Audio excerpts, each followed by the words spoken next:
Karen had no idea the land she was building her million-dollar dream project on wasn't even hers. It all started when I inherited a massive piece of land from my grandfather. It was a beautiful 25-acre property, covered with oak trees and a small natural creek running through it. For years, it was just a peaceful getaway spot for my family.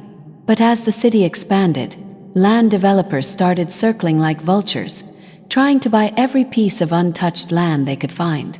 I wasn't interested in selling. That land had sentimental value to me. But the Homeowners Association, or HOA, in my area had different plans. They were run by a woman named Karen. Yes, the classic HOA Karen, who believed she owned the entire neighborhood, even if she didn't legally own a single inch of my land. One day, I noticed surveyors on my property. I approached them, asking what they were doing, and they casually replied, "We're marking the plots for the upcoming residential project." My jaw dropped. What project? Who gave them permission? I hadn't sold anything. When I confronted Karen, she was sitting in her office with an air of arrogance I had never encountered before. She gave me a cold smile and said, "Oh, you must be mistaken. This land has been allocated for phase 2 of our community expansion. The paperwork is already in process." I was stunned. She didn't own my land. I had the original title deeds locked in my safe. But Karen was so confident, so full of herself, that she thought she could bulldoze her way through legal ownership. I immediately called my lawyer. He confirmed that no legal transfer of my property had ever happened. Karen had simply assumed control over it and started selling off plots to unsuspecting buyers. This wasn't just arrogance, it was fraud on a massive scale. Within a month, construction trucks started rolling in. Trees were being cut down and foundations were being laid. They even named the project Oakwood Heights, probably to mock the very oak trees they were destroying. I tried reasoning with Karen again, showing her the official land registry documents. She waved them off like they were irrelevant. "You can't stop progress," she said with a smirk. "People need homes. This is bigger than you." It was clear she wasn't going to stop. So I decided to play the long game. I documented every illegal activity happening on my land. The trespassing, the construction, the false advertising. I even recorded Karen admitting on camera that she didn't check who owned the land before starting the project. Meanwhile, the HOA started selling the newly built homes.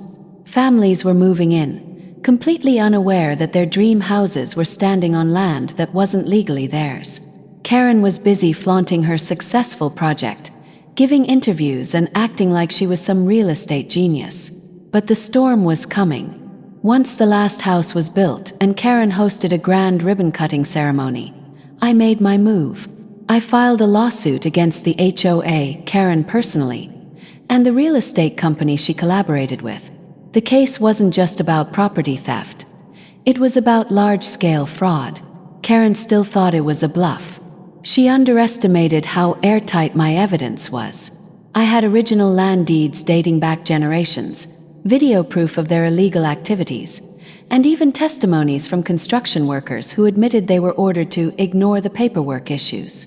The court hearing was a spectacle. Karen walked in with her signature oversized sunglasses and a designer handbag, as if she were attending a fashion show instead of a legal battle. She was confident that her influence and money would sweep this under the rug. But the judge wasn't impressed. When my lawyer presented the registry documents and video evidence, Karen's smirk started to fade. By the time the workers' testimonies came up, her face had turned pale. The verdict was clear. The entire construction project was declared illegal. Karen was fined millions for damages, fraud, and illegal land encroachment. But the biggest blow: every single house built on my property was ordered to be vacated. Karen's million-dollar project had turned into a disaster overnight. But I wasn't heartless.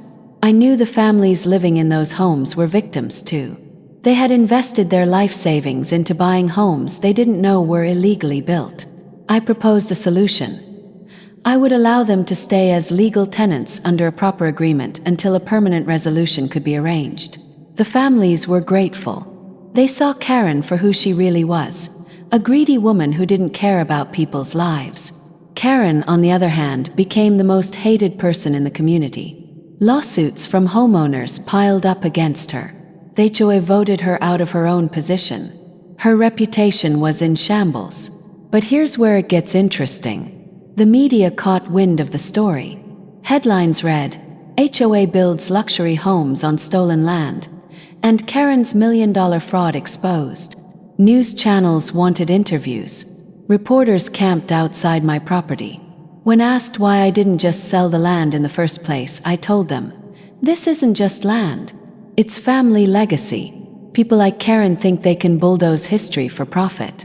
Not on my watch." The publicity not only ruined Karen's career but also brought me offers from ethical developers who wanted to collaborate respectfully. But I wasn't in a hurry. I wanted this land to be developed the right way, preserving its natural beauty, not tearing it down for quick money. As for Karen, her world kept crumbling. She faced criminal charges, bankruptcy, and even threats of jail time. The woman who once acted like she owned the world was now fighting to keep her own house.